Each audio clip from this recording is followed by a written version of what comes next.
will you trust that if you leave something for the sake of Allah, that He will replace it with something better? Just as in the story that we saw, and in contemporary stories. You know, there's one story, a true story that happened during our times. There was a young man, and he was very much in love with a young girl, and he wanted to marry her, but he knew the relationship they had outside of marriage was haram. So he actually broke it off. As much as he loved her, he called her and he said, I can't do this because it's a haram relationship, and I'm going to leave it for the sake of Allah. Not because he didn't like her or anything like that. He wanted to marry her, but it was a haram relationship. So then he went on and moved on with his life, and he became active in da'wah and became active with the community. And then he moved to another community and he was active with them again. And then there was a sister in that community that was extremely active. She was well covered in niqab and everything. She was teaching the Qur'an and doing all the activities. So he wanted to marry her, and he had his mother go see her. And his mother came back saying, this is an excellent bride for you, excellent manners and deen and taqwa. And so he went to see her. And when she removed the niqab, it was that same girl that he left for the sake of Allah.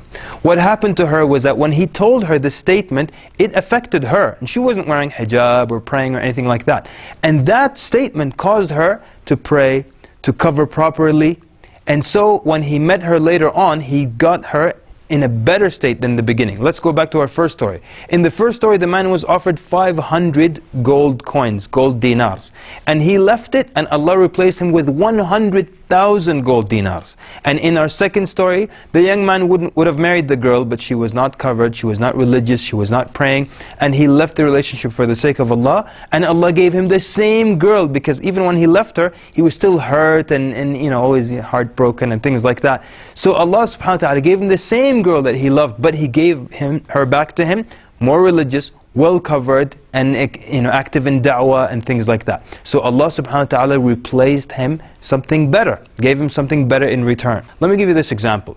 Suppose now at work they don't let you pray, they don't let you go to Jum'ah, or they don't let you wear the hijab. And so you complain to a millionaire in the community, and he takes out his checkbook and his pen and he says, you know what, quit that job, and right now I'm going to take care of you financially. Will you trust this guy? He's a rich millionaire. Will you trust that he'll take care of you? And will you go and quit that job? What if then Allah Azza wa Jal, the Lord of the worlds, makes you a promise?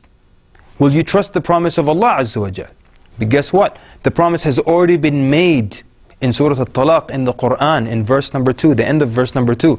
Allah subhanahu wa ta'ala tells you, وَمَن يَتَّقِ اللَّهِ يَجْعَلْ لَهُ مَخْرَجًا. Whoever fears Allah, Allah will find him a way out. And then in the beginning of the third verse, وَيَرْزُقْهُ مِنْ حَيْثُ لَا يَحْتَسِبْ.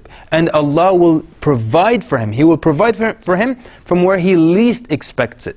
So now, the millionaire, when he took his checkbook out, we trusted him. Now Allah is promising you something in the Qur'an, that you fear Him, and He will find you a way out. And He'll provide for you. If that's what you're worried about, being, you know, having wealth and provision, Allah will provide from you from where you least expect it.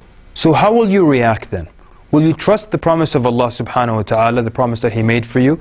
You know, there's nothing that you leave for the sake of Allah except that Allah will replace you with better in this life or even in the next. If you now contemplate on many hadith, you will always see that if you stop something, there's another reward coming for you. For example, the Nabi ﷺ said, "Man tawada'a lillahi rafa'ah." Whoever humbles himself for the sake of Allah.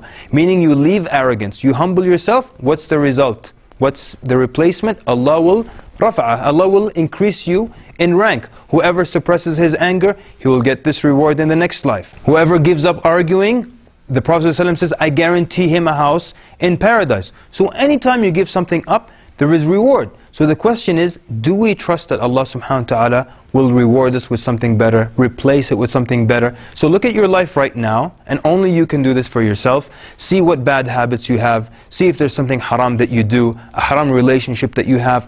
And just trust that Allah subhanahu wa ta'ala, if you give it up for His sake only, He will replace you with something a lot better.